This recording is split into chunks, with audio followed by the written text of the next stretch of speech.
Nasir Awan mobile education training centre की तरफ से मैं आपकी खिदमत में हाज़िर। आज का मौजू है जी, एक टेक्निकल जॉब है जो आसान नहीं है लेकिन वो नामुमकिन भी नहीं है, हम कर सकते हैं अल्हम्दुलिल्लाह। वो है जी आईसी। अगर किसी वजह से काम छोड़ जाता है तो हम इसे रीबॉल करते हैं, और अगर आईसी ख़राब हो जाए तो हम उसकी जगह एक नया आईसी लगाते हैं। तो इसका तरीक़ाकार क्या है, तो ये मैं आपको तरीक़ाकार बताता हूँ। सबसे पहले ये देखें, मेरे सामने कुछ पीसीबी बोर्ड पड़े हुए हैं। ये पीसीबी बोर्ड वो हैं जिनके हमने आईसी रिप्लेस करने हैं या इनके ऊपर हमने आईसी नया लगाना है। तो सबसे पहले तो हमें एक पीसीबी बोर्ड जिसके ऊपर हमने वर्क करना है हमें वो चाहिए, और दूसरा हमें चाहिए पीसीबी बोर्ड को कैप्चर करने के लिए यूनिवर्सल कैप्चर होल्डर चाहिए। इसके बाद जब हम आईसी का काम शुरू करते हैं तो इसके ऊपर लगाने के लिए हमें अच्छी क्वालिटी की एक फ्लेक्स चाहिए कि जो आईसी हमने रिमूव करना है हम उसके ऊपर इस फ्लेक्स को लगाएंगे। जब आईसी उतारने का वक्त आता है तो आगे हमें एक अदद बेहतरीन किस्म की हीट गन की ज़रूरत पड़ेगी। ये हीट गन हमें आईसी उतारने में मदद करेगी।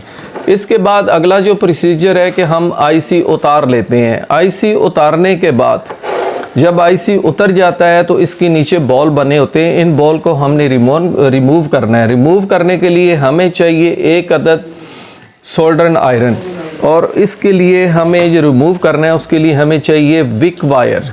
ये विक वायर हम यहाँ पर लगाएंगे, इसके ऊपर हम पेस्ट करेंगे। पेस्ट करने के बाद हम सोल्डर आयरन से इसके जो हैं वो बबल रिमूव करेंगे। यही प्रोसीजर हम बोर्ड के ऊपर भी करेंगे कि हम बोर्ड की भी सर्विस करेंगे।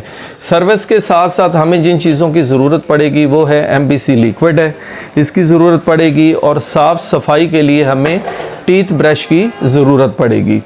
इन दो चीज़ों के अलावा जब हम अपना काम दोबारा करते हैं कि हम आईसी रिबॉल करना चाहते हैं तो उसके लिए हमें पड़ेगी सेंटेंसल्स की ज़रूरत। सेंटेंसल्स देखें यूनिवर्सल भी होती है और ख़ास मॉडल वाइज भी होती है। इसे अगर आप सेंटेंसल ना कहना आए तो आप इसको आईसी फ्रेम भी कह सकते हैं, क्योंकि आईसी जो है वो इसके ऊपर इस तरह फ्रेम हो जाता है।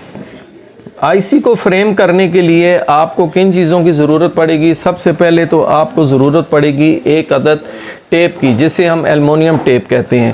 इसका छोटा सा हिस्सा आपने इस तरह काट लेना है, काट के इसको इससे अलग करना है। अलग करके इसको उतार के आपने इस आईसी के ऊपर इस तरह लगा देना है, और दूसरी तरफ से ये आईसी जो है ये अपने फ्रेम में से बैठकर आपको नज़र आएगा।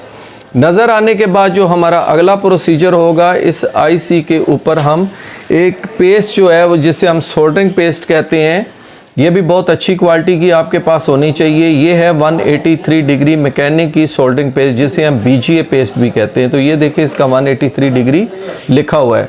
इसको हम निकालेंगे, निकाल कर हम इसको इस जहाँ पर हमने आईसी रखा हुआ है इसके अंदर हमने इसको मेल्ट करना है। मेल्ट करने से पहले हम क्या करेंगे कि ये थोड़ी सी पेस्ट लेकर, हम जो पेस्ट लेंगे, पेस्ट लेने के बाद हम इसे थोड़ा सा लेकर इसके ऊपर लगाकर इसको हम ड्राई करेंगे। इस तरह इसे हम खुश्क करेंगे।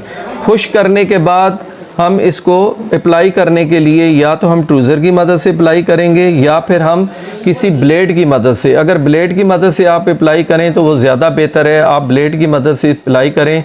जब आपके चारों तरफ से ये फ्रेम ओके हो जाए तो अब अगला जो अमल आता है तो वो है जी हीट गन से आईसी रीबॉल करने का तरीका।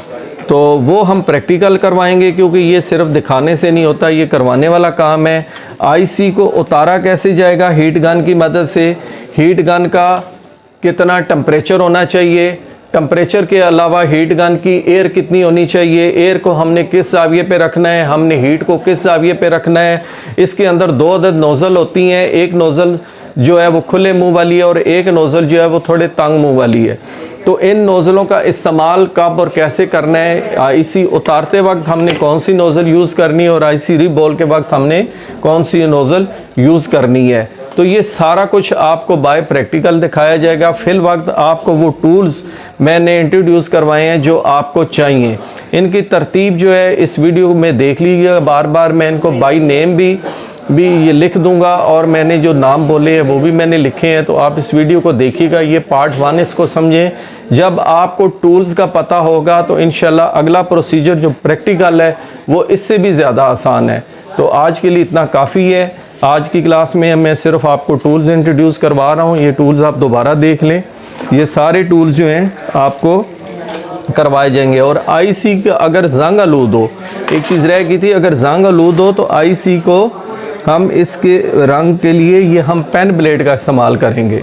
पेन ब्लेड से हम इसके जो जंग आलूद बबल्स हैं वो हम हटाएंगे। इसी तरह बोर्ड के ऊपर अगर कहीं जंग लगा हुआ है आईसी उतारने के बाद तो हम उसको भी साफ़ करेंगे।